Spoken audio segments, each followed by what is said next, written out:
ভেনেজুয়েলার president Nicolas Maduro ও তার স্ত্রীকে মার্কিন বিশেষ বাহিনী ডেল্টা ফোর্স আটক করেছে।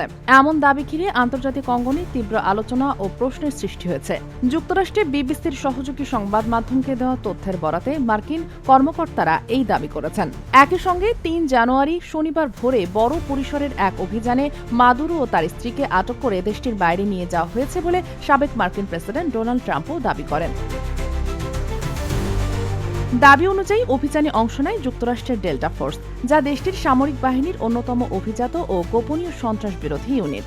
এই বাহিনীটি আনুষ্ঠানিকভাবে first special force operational detachment delta নামে পরিচিত, যা দ্য ইউনিট নামেও পরিচিত।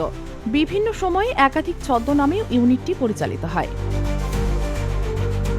এনসাইক্লোপিডিয়া ব্রিটানিকার তথ্যমতে ডেল্টা ফোর্স যুক্তরাষ্ট্রের সশস্ত্র বাহিনীর মধ্যে সর্বোচ্চ স্তরের বিশেষ মিশন ইউনিটগুলোর একটি। মূলত সন্ত্রাস বিরোধী অভিযান পরিচালনার জন্য গঠিত এই বাহিনী যৌথ বিশেষ অভিযান কমান্ডের অধীনে কাজ করে আর প্রশাসনিক সহায়তা প্রদান করে US army special operations command. ইউনিটটি ১৯৭৭ সালে প্রতিষ্ঠা করেন তৎকালীন কমান্ডার চার্লস বেকউইথ, যিনি ব্রিটিশ স্পেশাল এয়ার সার্ভিসের সঙ্গে কাজ করার অভিজ্ঞতা থেকে এমন একটি বাহিনীর প্রয়োজনীয়তা অনুভব করেন।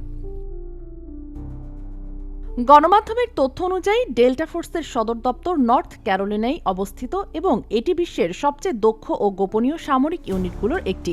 এর মিশনের মধ্যে রয়েছে সন্ত্রাসবিরোধী অভিযান, জিম্মি উদ্ধার, উচ্চ ঝুঁকিপূর্ণ লক্ষ্যবস্তুতে অভিযান, বিশেষ গোয়েন্দা কার্যক্রম, নজরদারি এবং গুরুত্বপূর্ণ ব্যক্তিদের নিরাপত্তা নিশ্চিত করা।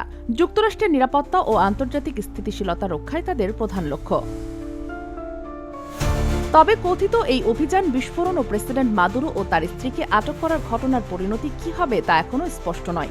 সামাজিক যোগাযোগ মাধ্যম ট্রুথে দেওয়া এক পোস্টে ডোনাল্ড ট্রাম্প দাবি করেন যুক্তরাষ্ট্রের ভেনেজুয়েলায় একটি সফল বড় ধরনের অভিযান চালিয়েছে এবং এতে দেশটির প্রেসিডেন্ট নিকোলাস মাদুরো ও তার স্ত্রীকে আটক করে দেশের বাইরে নিয়ে যাওয়া হয়েছে। এই দাবিগুলোর স্বাধীন যাচাই এখনও সম্পন্ন হয়নি। Sheikh Masuma, news desk, Daily Our Bangladesh.